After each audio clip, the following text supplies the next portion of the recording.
እጅግ በጣም ያሳዝናል። በበጎ አድራጎት ስራው የሚታወቀውና በሚሊዮኖች የሚቆጠሩ ተከታዮች ያሉት ማስተር አብነት ከበደም የብዙዎችን እንባ ሲያብስ ከቆየ በኋላ አሁን ራሱ ባልታወቀ ከባድ ህመም እየተሰቃየ መሆኑን ተናገረም።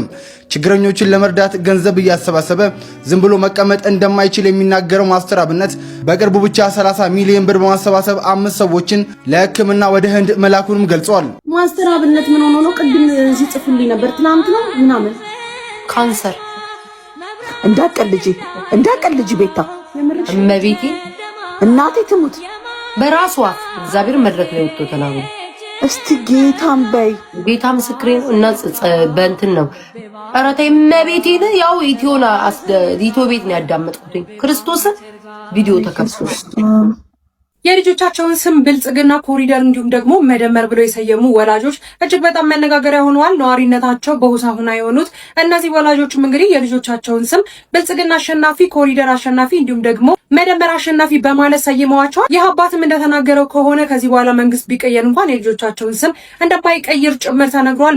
ሰላም የተከበራችሁና የተወደዳችሁ እዚህ ቻናል ቤተሰቦች እንደምን አላችሁ? ዛሬም እንግዲህ ሳምንቱን በስፋት ሲያነጋግሩ የነበሩ ቪዲዮዎችን ሰብሰብ አድርጌ ለእናንተ ይዤላችሁ መጥቻለሁ። ከነዛም ቪዲዮዎች መካከል ተወዳጁ ማስተር አብነት እጅግ በጣም ከፍተኛ የሆነ የህመም ስሜት ውስጥ እንዳለ በራሱ አንደበት ተናግሯል። እሱንና የመሳሰሉትን መረጃዎች ሰብሰብ አድርጌ አምጥቼላችኋለሁ። ሳሺ ሰብስክራይብ ልንገባ ውስን ሰብስክራይበሮች ነው የሚጎሉን። ይሄንን ቻናል ሰብስክራይብ ሳታደርጉ ይሄንን ቪዲዮ እየተመለከታችሁ የምትገኙ የኔ ቤተሰቦች ሰብስክራይብ ያደረጋችሁ መቀላቀል እንዳትረሱ። ቪዲዮዎቹንም እንደምትወዷቸው ስለማልጠራጠር ላይክ ማድረግ እንዳትረሱ። ሐሳብ አስተያየታችሁን ወንድማይ ምክራችሁን ደግሞ ኮሜንት ላይ በነጻነት እንድታስቀምጡልኝ እፈልጋለሁ።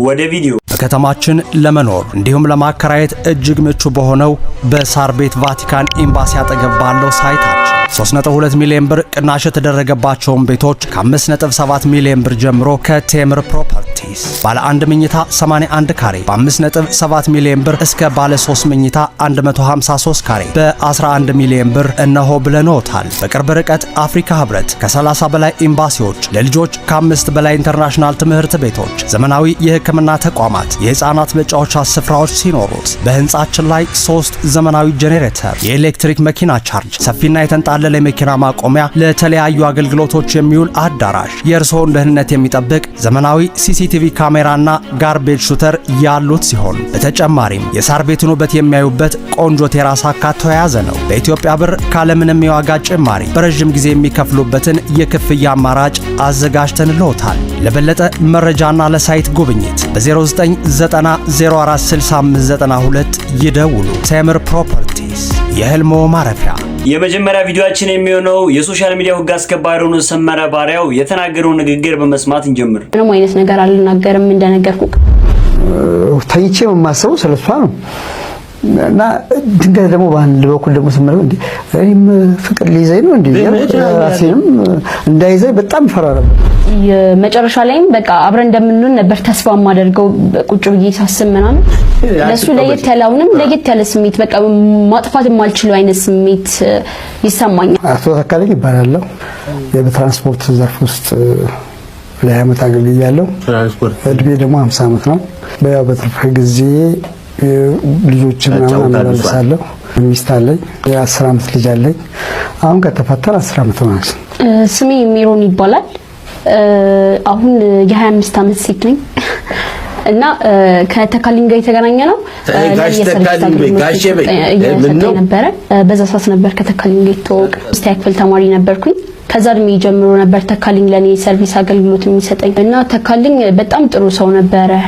ሰርቪስ ጧጧት ሁሉ ከረሜላ ምናምን ይዞልኝ ይመጣ ነበረ፣ ያጫውተኛል ምናምን።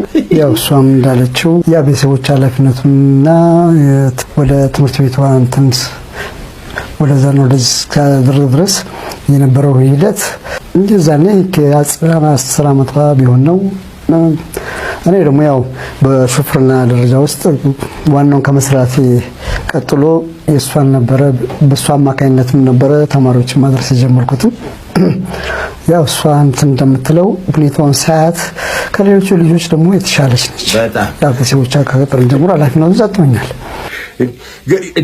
እንዴት ቤተሰቦቿ ታዲያ ኃላፊነቱን የሰጡት እንዲያደርሷት እኮ ነው ትምህርት ቤት ከረሜላ ገዝተው ያጫወቱ እንዴ አሁን ይሄ የምር ከሆነ ነውረኛ ሰው ነው ትርሶ እንዴ ምን አይነት ቤተሰብ እንዳሉት አላውቅም የ10 ዓመት ልጅ አደራ የተሰጠው ሽማግሌ ትራንስፖርት አመላላሽ ሰው እኮ በአደራ ልጅቷን እንትን ይላል እንጂ እንዴት ድራማም ከሆነ ነውረኛ ናቸው የዚህ ፕሮዲዩሰሮች ድራማ ይመስለኛል መቼም እርሶን የሚያክል ሰው በኢትዮጵያ ማህበረሰብ ውስጥ መጥቶ የ10 ዓመት ልጅ አስቅሬ አሳድጌ ምናምን የሚል አይመስለኝም ጭራሽ አንቺ እጅግ ነውረኛ ነሽ በቃ የመጨረሻ እንዴ ተካልኝ ሲባል ታያለሽ ጋሽ ተካልኝ ሲባሉ እኮ ነው የሚባለው እኮ እንዴት ነው ነገሩ ከአያት ጋር ጋሽ በይ ወዴት ነው ፍቅር ሌላ ነው አክብሮት ሌላ ነው እንደ ድሮ እናት ወይ ጋሽ አንቱ በይ በቃ ምንም ደስ አላልሽኝም እርሶ ግን እንዴ ልቻደ ሚስታለኝ አንዳንዴ ፍቅር ይዞት ካሳደጓት ልጅ አይደል እንዴ እንትን እኮ አለው ቼን የሆነ ነገር እኮ አለ እምነት ቼን ምናምን ይባላል እኮ ልጅን እኮ የምትሰጠው ለአንድ ሰው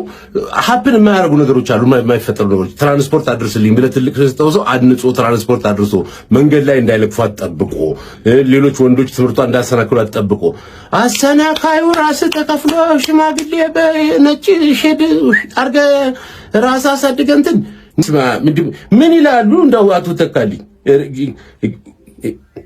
ይቁረቡ እውነት ይቁረቡ ብዙዎች እንዲያዝኑ ምክንያት የሆነው እጅግ በጣም በጎና መልካሙ ሰው ማስተር አብነት እስኪ በራሱ አንደበት ያለውን ሰምተን እንመለስ ለነሱ እኔ እርዳታ ሲሰበስብ ቁጭ ብዬ አይደለም መቀመጥ አልችልም በምርመራ የማይታወቅ ታማሚ አንተ ትሆናለህ ብትመረመር በሽታው አይገኝም አንተ ላይ ህመሙ አይታወቅም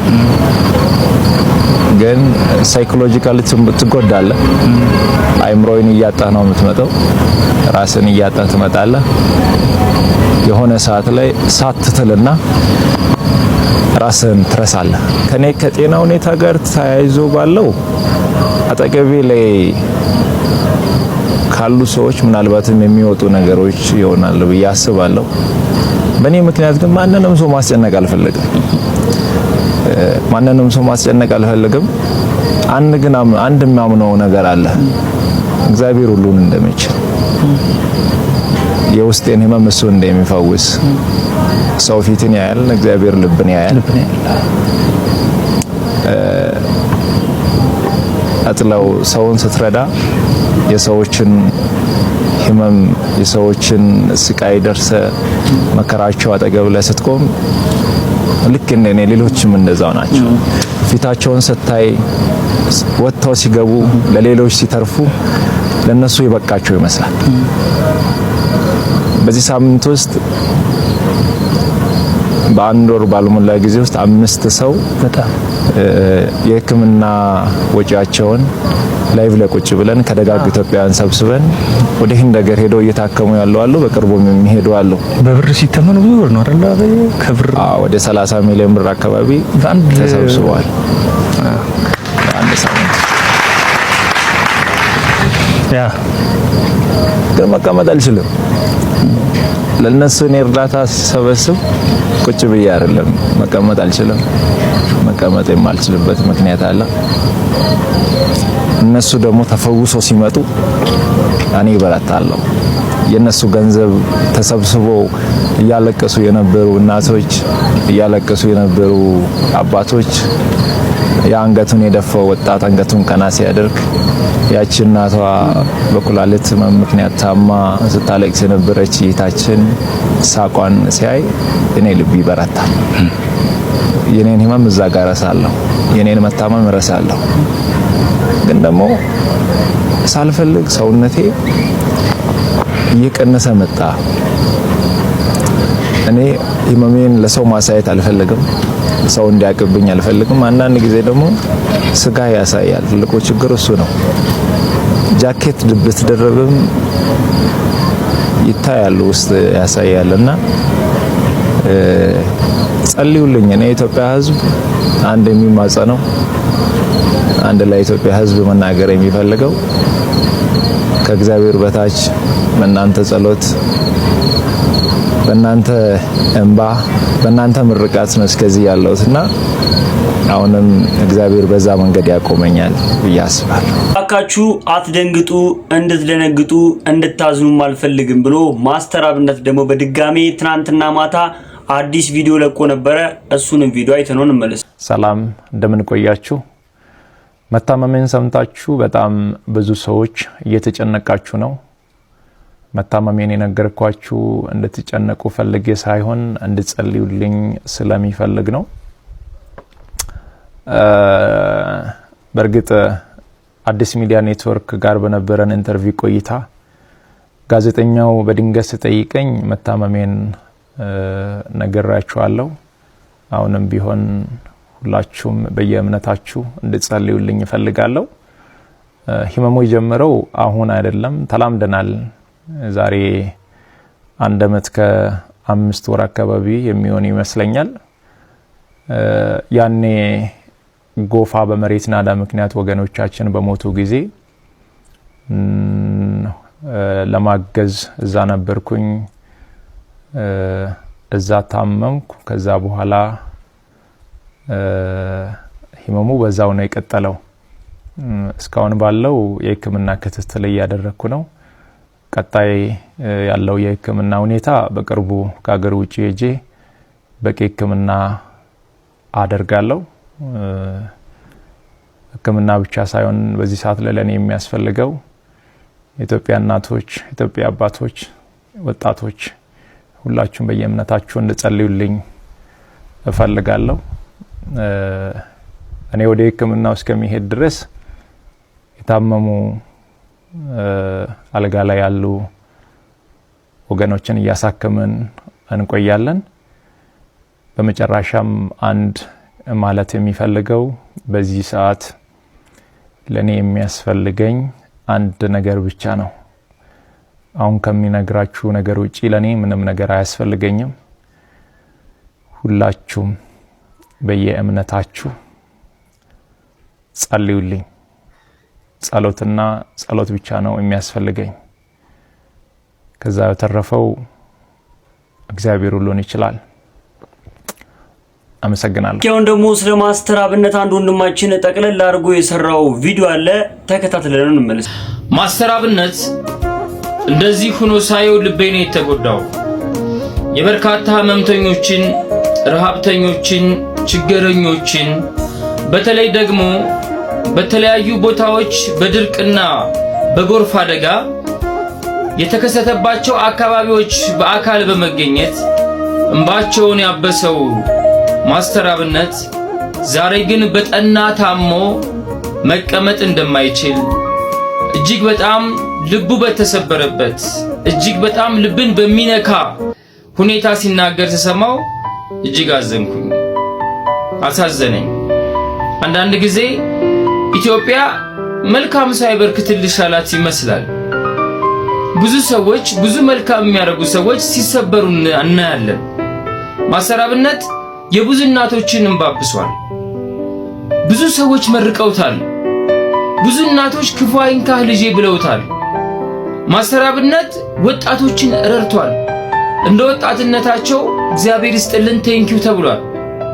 ማስተር አብነት ሴቶች፣ ህፃናቶች፣ ማህበረሰብን ረድቷል። በየቦታው እየሄደ በየቦታው ይህን ፈተና ማስተር አብነት ብቻውን ሳይሆን መላው የኢትዮጵያ ህዝብ ማስተር አብነት አንድን እናት ሲረዳ የበርካታ እናቶችን እንደረዳ የኢትዮጵያ እናቶችን እንደረዳ ነው የማስበው። አንድ አባት እያለቀሰ ሲረዳ የበርካታ አባቶችን እንደረዳ ነው የማስበው። ማስተር አብነት አንተ ብቻህን አልታመምክም። መላ የኢትዮጵያ ህዝብ ካንተ ጎን መሆን አለበት፣ መቆም አለበት። አብረን የታመነው ወንድሜ ስቃይን ላንጋራ እንችላለን።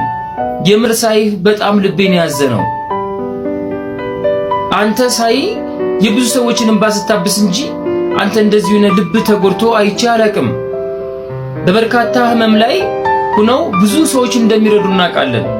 መቄዶንያ መስራችና የበላይ ጠባቂ ዶክተር ቢኒያም እንዳንተ ነው ታሞ ነው ይሄን ሁሉ ህዝብ የሚረዳውና አንተ ደግሞ በዛ ላይ በጣም ልጅ ነህ፣ ወጣት ነህ። ስለዚህ መታከም አለበት። የመንግስት አካላት በኤርፖርት በኩል ፕሮሰስ በማድረግ በጣም ሊታገዝ ይገባዋል። ማስተር አብነት አገር ነው። ማስተር አብነት የኛ አይከን ነው። በቃ ማስተር አብነት ሳይሆን ማህበረሰብን በመርዳት የፍቅር ሰው ሆኖ አሳይቶናል። ስለዚህ በርካታ ኢትዮጵያኖች ድምጽ በመሆን በተለይ ብዙዎቻችን በገንዘብ እንደማንረዳ ይታወቃል። አቅማችን ለዛ የሚመጠን አይደለም። ግን አንድ ነገር ሙሉ በሙሉ ማድረግ እንችላለን። ከጎናችን ያለውን ምንጊዜም ከአጠገባችን የማይጠፋ አንድ ኃይል አለ። እሱም ደግሞ እግዚአብሔር ነው። እግዚአብሔርን መለመን እንችላለን። ጌታዬ ሆይ ይሄንን መልካም ልጅ ይሄንን መልካም ሲሰራ የነበረ ልጅ አንተ ማረው፣ አንተ ፈውሰው ጸሎት ማድረግ አለብን። የምሬን ነው። በጣም እያካበርኩት አይደለም። ማስተር አብነት በጣም ጎበዝ ሰው ነው። ብሔር አይመርጥም፣ ማንነት አይመርጥም። ለካሜራ ብሎ የሚሰራ ሰው አይደለም ከመጀመሪያ ጀምሮና በጣም ወንድም እግዚአብሔር ይማርህ፣ ፈጣሪ ካንተ ጎን ይሁን፣ ድንግል ማርያም ከለላ ጥላ ትሁን ወንድሜ። በሄድክበት ሁሉ እግዚአብሔር በልዩ ጥበቡ ማከናወንን ያድርግልህ። ተመልሰህ እግዚአብሔርን አመስግነህ ወደ ስራ የምትገባበት በከተማችን ለመኖር እንዲሁም ለማከራየት እጅግ ምቹ በሆነው በሳር ቤት ቫቲካን ኤምባሲ አጠገብ ባለው ሳይታችን 3.2 ሚሊዮን ብር ቅናሽ የተደረገባቸውን ቤቶች ከ5.7 ሚሊዮን ብር ጀምሮ ከቴምር ፕሮፐርቲስ ባለ 1 መኝታ 81 ካሬ በ5.7 ሚሊዮን ብር እስከ ባለ 3 መኝታ 153 ካሬ በ11 ሚሊዮን ብር እነሆ ብለኖታል። በቅርብ ርቀት አፍሪካ ህብረት ከ30 በላይ ኤምባሲዎች፣ ለልጆች ከ5 በላይ ኢንተርናሽናል ትምህርት ቤቶች፣ ዘመናዊ የሕክምና ተቋማት፣ የህፃናት መጫወቻ ስፍራዎች ሲኖሩት በህንጻችን ላይ 3 ዘመናዊ ጄኔሬተር፣ የኤሌክትሪክ መኪና ቻርጅ፣ ሰፊና የተንጣለለ መኪና ማቆሚያ፣ ለተለያዩ አገልግሎቶች የሚውል አዳራሽ፣ የእርስዎን ደህንነት የሚጠብቅ ዘመናዊ ሲሲቲቪ ካሜራና ጋርቤጅ ሹተር ያሉት ሲሆን በተጨማሪም የሳር ቤቱን ውበት የሚያዩበት ቆንጆ ቴራስ አካቶ የያዘ ነው። በኢትዮጵያ ብር ካለምንም የዋጋ ጭማሪ በረጅም ጊዜ የሚከፍሉበትን የክፍያ አማራጭ አዘጋጅተንልዎታል። ለበለጠ መረጃና ለሳይት ጉብኝት በ0990046592 ይደውሉ። ቴምር ፕሮፐርቲስ የህልሞ ማረፊያ። ሰራዊት ፍቅሬ ከዚህ በኋላ እባክህ ሚዲያ ላይ አትቅረብ። በቃ እንዴ እነዚህ ልጆች ገና ጋዜጠኞች ናቸው። ገና ጀማሪ የዩቲዩብ ጋዜጠኞች ናቸው። ምን አርጉ ነው የምትላቸው አንተ? እንዳበዛው እኮ ባለፈው ያቺ ቤት የምትባለውን ጋዜጠኛ በህይወቴ የሚጸጽተኝ ነገር በህይወቴ የሚያሳዝነኝ ነገር ሰራዊት ፍቅሬ ማቅረቤ ነው አለች። በራሷ ሜዳ አፈራ በላት። ጋዜጠኝነት አስጠላት፣ አቆመች። ይሄው ከሰውነት ጎዳና ወጣች። ደግሞ የኛው እግረኛው የሚለው እየደገፍ ነው፣ ላይክ እያደረግን ሰብስክራይብ እያደረግን ለዚህ አብቅተናል። አላቅሙ መቼም ሲንተራራ ባለየ ነው አንተና ቀረበ። ከዛ እንደዚህ እንዴት እንደዚህ ልክ ልኩን ይነገራል። ሰርሽ እንዴ ምን ይለዋል? ከቢሮዬ ላስወጣህ እችላለሁ። አስወጥተዋል እንጂ ደሞዝ ከፍለህ አባርሬያለሁ እያልከው እኮ ነው በቅኔ። መቼም እሱ አይቶ ነው ያማን ነበር ማን ባይፈርስ የሚባለውን አፋጣጩን ጋዜጠኛዬና እሱም ደግሞ እንዳቅሙ ሊያፋጥጥ ነበረ። አንተ ግን በዚህ ልክ እንዴት እንደዚህ ታደርጋለህ? ሰራዊት እንዴ መቼም አንተ ቤት ያልገባ የለም። አንተ አታቀንም እንጂ እኛ እናውቃለን። እኔም ኦሮሚያ ታወር በነበርክበት ጊዜ አንተ ጋር የተወሰነች ጊዜ ተቀጥሬ ሰርቼ ነበረ። ልዩ አክብሮት አለኝ። ግን መልስ በኪስ ይዘህ ነው እንደምትዞረው ሰውዬ። ምን አይነት መልስ ነው ከግንብ ጋር የሚያጋጭ? ኦኬ ቦክሰር፣ እሷ እኮ በቃ በጣም አእምሮዋን ተጠቅማ ነው ቦክሰር አድርገህ ከልጆች ጋር ወንዝ ተዋኛለህ። አዎ አለ በሚያስገመግም ድምፁ። ልጅህን ከመዋኘት ካላስለመድከው ወንዝ እኮ ከቅድመ አያቶቻችን እኮ ነው የለመድነው ዋና አለው። በቅኔ አፈር አበላው። እንዴ አዶናይን ቴኬር ማድረግ አለብኝ፣ አዶናይን ብረዳው ደስ ይለኛል እኮ ነው። እና አዶናይን ማሳደግ አለብን ነው። ሰራዊት እኔ ትለይብኛል በቃ እውነት። እና እናንተ ደግሞ ጥቃቅንና አነስተኛ ጋዜጠኞች እባካችሁ አትጋብዙት። በቃ ሰራዊትን በቃ ጎበዝ ጋዜጠኞች መሞገት የሚችሉ። እግረኛው በጣም ተሳስታል። እንግዲህ ኢትዮ ኤፍኤም እሱ ጋር ተቀጥረህ እንደመስራት አወራርህ በጣም ደባሪና ማይም እንደሆንክ ነው የሚያሳይ። አነጋገር ሰራዊት ፍቅሬ ማለት ወዳጄ ማስታወቂያ ብቻ አይደለም። እንግዲህ እንደኛ እንኳን እንትን ባንለው ከአፍለኛ እንግዲህ እሱ ሲያወራ ብዙ ጊዜ ይሰማዋለሁ። ከአፍለኛ ቲያትር ጀምሮ በጣም በርካታ የሬዲዮ ፕሮግራም፣ የቴሌቪዥን ፕሮግራም አንተም ጠቀስ አርገዋል። የፊልም ኢንዱስትሪው ላይ፣ የማስታወቂያ ኢንዱስትሪ ላይ፣ በንግድ ዓለም እንዴ በሲኒማም በጣም ቀጥ አርጎ በመያዝ አሁን ነው ከዛ ውስጥ የወጣው። እንደዚህ አይነት ሰዎችን ልምድ ያላቸውን በቃ ይሁን አነጋገር ምን ጎበዝ ልትባል ነው ይሄ እንደባለፈው ከደብረ ብርሃን እንደመጣው ፍቅር ይዞኝ እንደሚለው ልታወራው ፈልገ ነው። እግረኛው እባክህ ተጠንቀቅ። አሁን እኔ ስቅቃለኝ እግዚአብሔር። አሁን አንተ እኔ እንጃ ይሄንን የዩቲዩብ ፕሮግራም ታይዋለህ ብዬ አልገምትም። እያንዳንዷን ቆረጥ አድርጌ ልሰራ ነበር፣ ግን በቃ አሳዘንከኝ እግረኛው። እና ተጠንቀቅ ለምትጠይቃቸው። ይኸውልህ ይሄ ምንድነው ይባሉት እነዚህ ሃርድ ምናምን እነዚህ ጆርናሊዝም ምንድነው ጠንካራ ጋዜጠኞች የሚባሉ አሉ። እንደዚህ አይነት እኮ አይደለም ወንድሜ። ሰውን በማከላፈት ሰውን አየህ ካንተ በላይ የሆነ በጣም ማይንዱ የሚገርም ሰው ባንተው ነጥብ አንተኑ ያስጥላል። አንተ የሆነ ነገር ታወራለህ፣ እዛው ላይ አፍህን ይላል አንተ ብለዝም። የሆነ ነገር ትለዋለህ፣ ስራዊት አናትህን ይላል ብለዝም። ስለዚህ እግረኛው ተጠንቀቅ። በቃ ማቃለል፣ ማዋረድ፣ አዋርዶ መጠየቅ ምንም ኤክስፒሪየንስ ለሌለው ሰው ይደነግጣል፣ ልቡ ይፈራል። ይሄኛው ሰውዬ ግን አይፈራም። ሰራዊት በጣም ከባድ ሰው ነው። ቤተሰቦች ለዛሬ ጀላችሁ የመጣሁት የተመረጡ ቪዲዮዎች እነዚህን ይመስሉ ነበር። እንደወደዳችኋቸው ማልጠራጠርም ቪዲዮ ላይክ ሳታደርጉ የጀመራችሁም ላይክ ማድረግ እንዳይረሳ። በቀጣይ በተመረጡና አዳዲስ ቪዲዮዎች እስከምንገናኝ ድረስ ቸር ሰንብቱ። እወዳችኋለሁ።